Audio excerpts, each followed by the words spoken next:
चलो देखो, ध्यान दो, आगे चलते हैं। देखो पढ़ लिए यहाँ तक।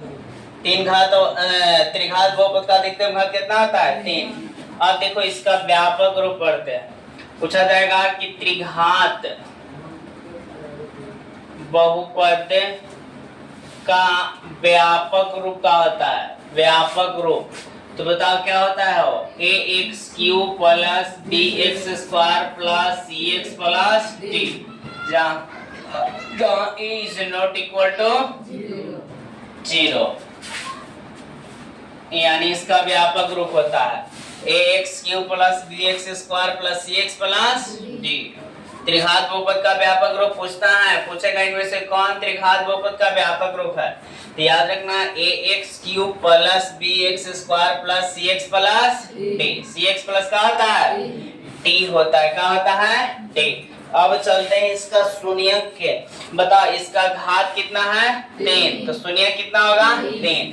तो त्रिघात बहुपद के शून्यकों का गुणनफल देखो जी, त्रिघात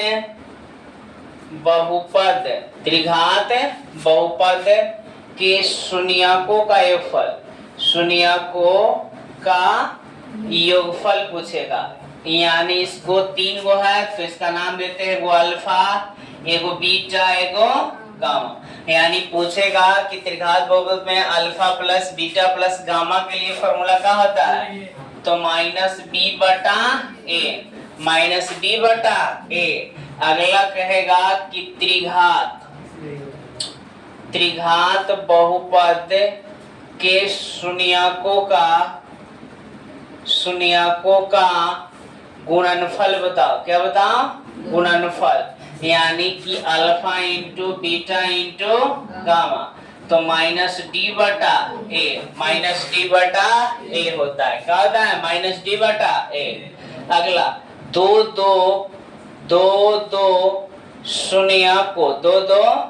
शून्यकों का गुणनफल का योगफल, यानी इसको हम लिख सकते हैं alpha into beta plus beta into gamma plus gamma into alpha बराबर फॉर्मूला क्या होता है? c/a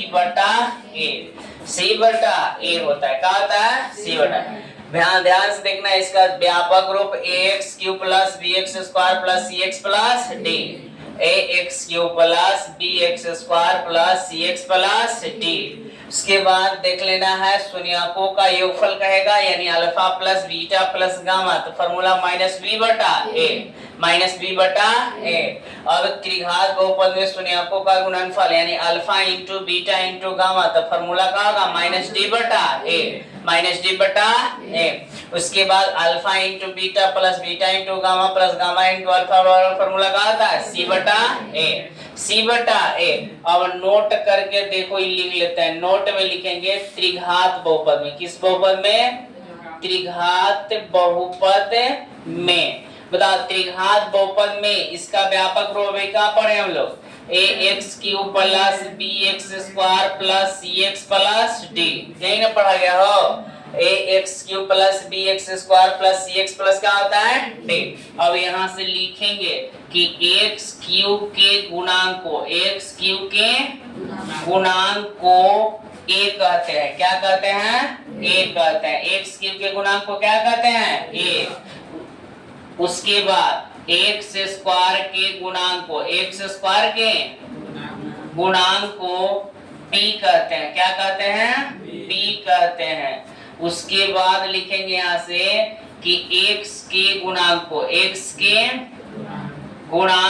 c कहते हैं। x के गुणांक को क्या कहते हैं? c कहते हैं। उसके बाद लिखेंगे अचर पद। कौन सा पद?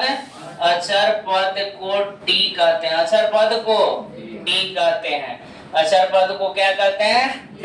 समझ में आया? x³ के गुणांक को क्या कहेंगे? a। x³ के गुणांक को a, x² के गुणांक को b, x के गुणांक को c, अचर पद को d। जैसे एग्जांपल अगर यहाँ हम दे दिए 2x³ plus 4x² plus 3x plus 4, तो पूछा जाएगा कि बताइए पहले तो त्रिघात बहुपद है या नहीं? त्रिघात बहुपद है, कहाँ है बुआ? क्योंकि इसका अधिकतम घात कितना है? 3। इसका अधिकतम घात कितना है? 3, इसलिए इसे कौन सा बहुपद कहेंगे? त्रिघात बहुपद। जब त्रिघात बहुपद है तो a का मान पूछेगा कि a का मान कितना है। तो अभी अभी पढ़े हम लोग कि x क्यूब के गुणांक को क्या कहते हैं? a।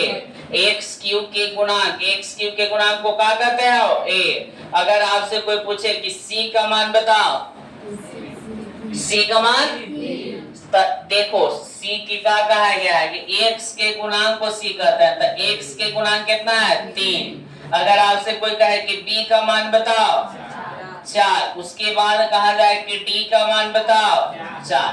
बोलो a b c पहचान लेगा साहब? a b c पहचाने में दिक्कत है बुआ? है पीछे एक और एग्जांपल दे देते हैं। अगर यहाँ बुआ पूछ दिया जाए x cube plus 2x square plus 5x plus 6, नहीं दिखाई दे रहा है? यहाँ नीचे दिखाई दे रहा है ना? 3x square plus 4x square plus 10x plus 7 ना दिखाई दे रहा है? चलो अगर यहाँ पूछ दिया जाए कि a का मान यहाँ बताओ 3, b के मान 4, c के मान 10, d के मान 7, बोलो कोई की दिक्कत? ए बी सी डी पहचाने में किसी को दिक्कत है? नहीं। तो चलो त्रिघात बहुपद को एक बार बढ़िया से देख लेना है। त्रिघात बहुपद फिर से जिसका अधिकतम घात कितना हो? 3। बोलो साहब, जिसका अधिकतम घात कितना हो? उसे कहा करते हैं? त्रिघात बहुपद में बता 3 घात वाले बहुपद को क्या कहते हैं? त्रिघात बहुपद में शून्य की संख्या कितना होता है? त्रिघात बहुपद का अधिकतम घात कितना होता है? 3। कितना?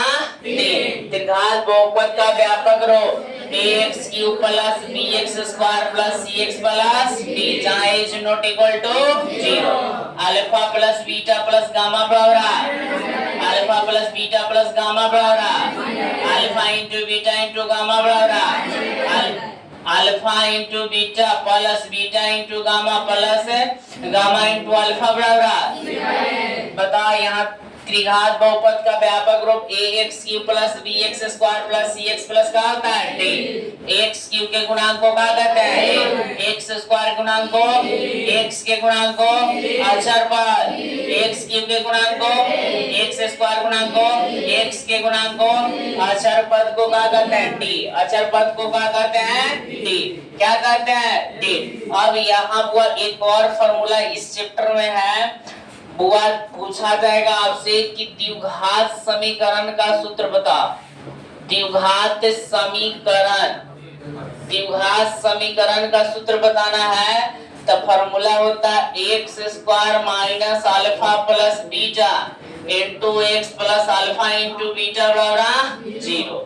ये द्विघात समीकरण के सूत्र है और VVI सूत्र है। एक पर 3 नंबर आता है, 2 नंबर में भी पूछता है, 1 नंबर में भी पूछता है। तो ये फॉर्मूला याद होना अनिवार्य है। द्विघात समीकरण के सूत्र क्या होता है? X square minus alpha plus beta into x plus alpha into beta बराबर 0। याद हुआ? X square minus alpha plus beta into x plus alpha into beta बराबर 0।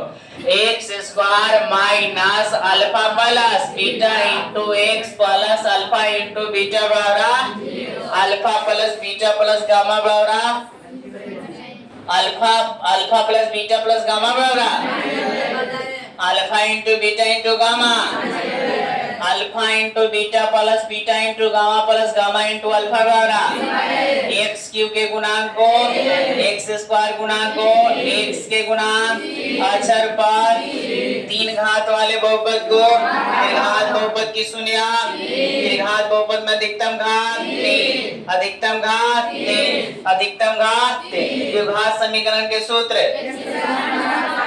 X square minus alpha plus beta into x plus alpha into beta बराबर 0। X square minus alpha plus beta into x plus alpha into beta बराबर 0। अब उतारिए अगला। अब इस सब जितना लिखवाए हैं अब बारी बारी से इस पे ऑब्जेक्टिव क्वेश्चन चलेंगे, है ना? तो बस इतना पहले लिख लीजिए।